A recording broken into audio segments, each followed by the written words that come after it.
Hi hello welcome to Jyothi Srikanth Telugu channel. ఎలా ఉన్నారు? అందరూ బాగున్నారు కదా? నేనైతే సూపర్ ఉన్నానండి. ఈరోజు స్పెషల్ రెసిపీతో మేము ముందుకు వచ్చేసాను. అదేంటంటే తెలంగాణ స్టైల్లో ఆవకాయ అనమాట. ఇది అల్లం వెల్లుల్లి పేస్ట్ యాడ్ చేసి పడతారంట. ఇక్కడ ఇంగ్రీడియంట్స్ అన్నీ మెన్షన్ చేశాను, ఇంకా డిస్క్రిప్షన్లో కూడా మెన్షన్ చేస్తాను.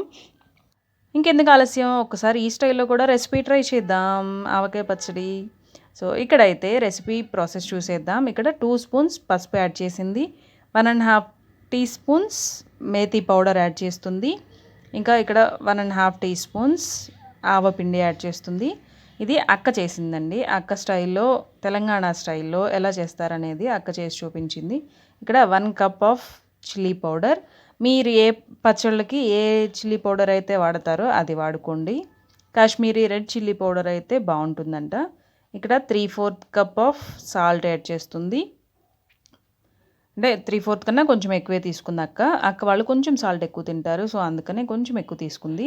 నార్మల్గా తినే వాళ్ళకైతే 3/4 కప్పు సరిపోతుందంట అక్క చెప్పింది.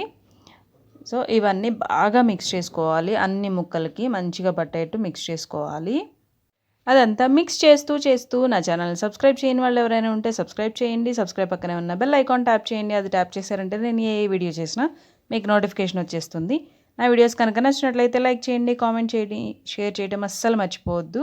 ఎప్పుడు మన స్టైల్లోనే, ఆంధ్ర స్టైల్లో పచ్చడి పట్టుకుని బోర్ కొట్టుంటుంది కదా, డిఫరెంట్ స్టైల్స్ కూడా ట్రై చేద్దాం ఈసారి.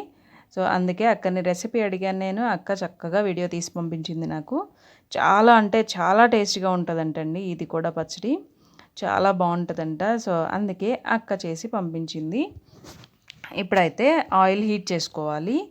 ఆయిల్లో మీ ఇష్టం అండి, తాలింపు నార్మల్గా అయినా పెట్టుకోవచ్చు, లేదంటే జస్ట్ అక్క మాత్రం జీలకర్ర ఒక్కటే యాడ్ చేసింది. ఆ తాలింపు దినుసులు మిగతావన్నీ కనపడితే నచ్చదు అంట. సో మీ ఇష్టం అది. తాలింపు అనేది అస్సలు వేసుకోకపోయినా జస్ట్ ఆయిల్ వేడి చేసి చల్లార్చుకుని కలుపుకోవటమే. ఇక్కడ ఆయిల్ వేడి చేసుకుని కొంచెం జీలకర్ర యాడ్ చేసింది, అది చల్లారి పెట్టేసుకోవాలి. కంప్లీట్గా చల్లారి పెట్టుకున్న తర్వాత దానిలో మనం తీసుకున్న అల్లం వెల్లుల్లి పేస్ట్ ఉంది కదా, 1 కప్ ఆఫ్ అల్లం వెల్లుల్లి పేస్ట్. ఇక్కడ 4 కప్స్ ముక్కలకి 1 కప్ అల్లం వెల్లుల్లి పేస్ట్ పడుతుందంట. సో అదంతా యాడ్ చేసేసి చల్లారిన తర్వాత యాడ్ చేయండి. సో వేడి మీద యాడ్ చేయకూడదంట.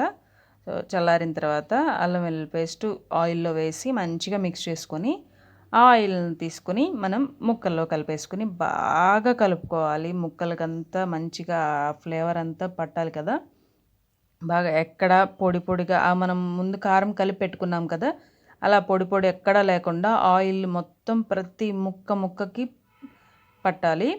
సో అలా కలుపుకోవాలన్నమాట. ఈ ముక్కలు అనేవి మీ చాయిస్ని బట్టి కట్ చేసుకోండి. పీసెస్ సైజ్ మీకు ఇష్టమైన సైజుని బట్టి కట్ చేసుకోవాలి. కొంతమంది చిన్నగా కట్ చేసుకుంటారు, కొంతమంది పెద్దగా కట్ చేసుకుంటారు కదా, అలాగా మీ చాయిస్ని బట్టి కట్ చేసుకోవాలి పీసెస్ అనేవి. నీట్గా క్లీన్ చేసేసుకుని తడి అనేది అస్సలు లేకుండా చూసుకోండి. ఏ పచ్చడికైనా కూడా మనకి ఇది మస్ట్ అండ్ షుడ్ కదా, తడి అనేది ఉండకూడదు. ఇక్కడ ఆయిల్ మాత్రం కంపల్సరీ చల్లారిపోవాలండి. వేడి ఆయిల్ అనేది అస్సలు యాడ్ చేయకూడదు.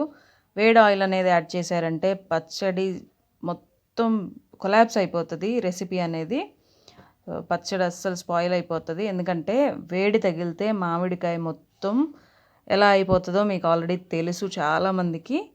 సో అందుకని అస్సలు వేడి ఉండకూడదు ఆయిల్, అందుకే మరీ చెప్తున్నాను. బాగా మంచిగా మిక్స్ చేసేసుకోవాలి. ఈ సింపుల్ రెసిపీ ఎంతమంది ట్రై చేశారు, ఎవరెవరికి ఎలా వచ్చింది అనేది కూడా నాకు కామెంట్స్లో చెప్పండి. ఆల్రెడీ ఎంతమందికి తెలుసు ఈ రెసిపీ అనేది. నాకైతే ఫస్ట్ టైం వింటున్నా, ఫస్ట్ టైం చూస్తున్నా ఇలా పడతారనేది కూడా. ఈ అల్లం వెల్లుల్లి పేస్ట్ యాడ్ చేసి అక్కకైతే అలవాటైపోయింది. అక్కడ హైదరాబాద్లోనే కదా అక్క వాళ్ళు ఉండేది. తెలంగాణ స్టైల్ పచ్చడి అలవాటైంది. చాలా ఇష్టం అక్కకి ఈ చట్నీ, ఈ పచ్చడి అయితే. మీలో ఎంతమందికి ఇష్టం, దానికి దీనికి ఏం డిఫరెన్స్ ఉంటుంది, అంటే టేస్ట్లో ఏది నచ్చుతుంది మీకు అనేది కూడా కామెంట్ చెప్పండి. ఆంధ్ర స్టైల్ ఒక రకంగా ఉంటుంది, ఇంకా తెలంగాణ స్టైల్ ఒక రకంగా ఉంటుంది కదా. అంతేనండి, రెసిపీ అయితే రెడీ అయిపోయింది. చక్కగా వేరే ఇలాగా గాజు దానిలో పెట్టుకుంటే మనకి ఆ ముక్క అనేది మెత్తబడకుండా ఉంటుంది. మనకి పాతకాలంలో కూడా మీకు చాలామందికి తెలిసే ఉంటుంది, గాజు జాడీలో పెట్టేవాళ్ళు కదా. అలాగే అక్క కూడా గాజు బౌల్లో తీసేసుకుంటుంది. నెక్స్ట్ డే మంచిగా కలిపేసుకుని ఇంకా మనం ఎలా కావాలంటే అలా స్టోర్ చేసుకోవటమే. సో అంతేనండి ఈరోజు video. Yummy video. Thank you so much. By bye friends.